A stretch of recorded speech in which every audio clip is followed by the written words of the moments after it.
All right, I gotta. What you got? What do you mean I gotta wait 5 months to get paid? That's a blind side for you, but not anymore. Because in this video, I'm going to discuss the infamous 5-month waiting period for SSDI. If you're ready for this, let's get it started. SSA is real good at making sure people get paid for the disabilities that meet their actual definition of disability. Wondering what that definition is? I got you covered. I put a link in the description to a video that discusses that very topic. But finish this video first. So back to the story. SSA came up with what they call a 5-month waiting period. This period is to make sure that people actually have long-term disabilities, not short-term ones where someone can show signs of a quick recovery. But wait, there's more. I'm going to break down the waiting period so you don't have to try to make sense of this on your own. Before you get an SSDI check, you have to serve a waiting period of 5 calendar months. The waiting period starts the first month SSA finds you disabled. That date is called the established onset date. Established because SSA is the one who establishes it based on their work on your claim. In other words, SSA makes you wait 5 full months before they start paying out SSDI. And then SSA will start paying on that 6th month. This is the general idea. Let me give you a real rough example. Let's say you told SSA that you were disabled on an onset date of March 1st, 2023. Your onset date that you report is the day that you said that you could no longer work because of your medical conditions. SSA agrees with you that your onset date is March 1st, 2023. Your waiting period will start the month of March because it starts on the first day of the month.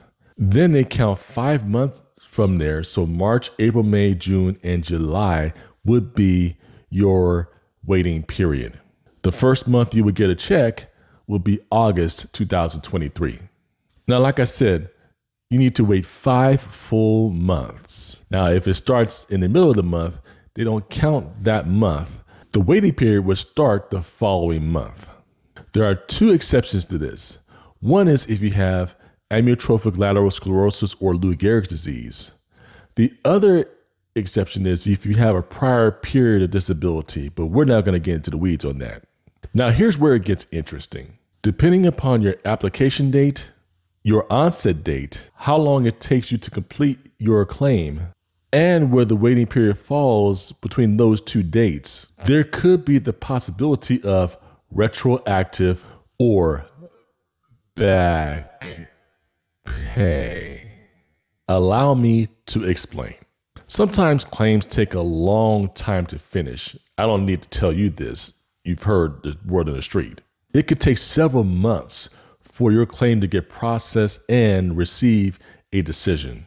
Now, if everything goes in your favor and you get allowed or approved for SSDI, and your claim finishes after the waiting period ends, you may be able to get back pay covering all the time you had to wait for your claim to finish. Here's an example. Let's say you filed a claim where your established onset date was 10 months before SSA finished working on your claim and gave you a decision of allowance or approval. Well, if it's been 10 months already, you will have already served your 5-month waiting period while you were waiting for the decision. But you had to wait another 5 months for the decision after the waiting period was already served. What this means is you would be eligible for 5 months of back pay. So if your established onset date was January 1st, 2022, you wait 10 months for a decision, bringing that date to November of 2022. Your waiting period started in January. You count 5 months, 5 full months, January, February, March, April, and May. That would be your waiting period. But you had already served that waiting period while you're waiting on your decision, which means that from June all the way through November, you would get back pay. Because your decision didn't happen until November, your waiting period ended in May. Any month after your waiting period would be a payment month, and you got 5 of those months before the decision happened. So you would get paid for the 5 months before your decision came down. Well, you're probably wondering, why would you count November? Because the decision happened in November. I'm glad you asked. If your decision came down in November, you would have already missed the November payment for SSDI, which happens at the beginning of the month. So since you missed that payment for November, when your decision came down in November, then you would get back pay for November too. Of course, this is just a rough example. Every case is not the same. So don't come back to me talking about it didn't work for you. I'm just giving you a rough example. Your claims representative or your claims specialist at your local SSA office can break down everything for you when it comes to those situations. There are a couple of points I need to make you aware of. The maximum amount of back pay you can get is 12 months. Here's the other point I need to make known to you. SSA always pays out retroactive or back pay in a lump sum. You get it all at once as soon as you're able to get it. But don't forget this.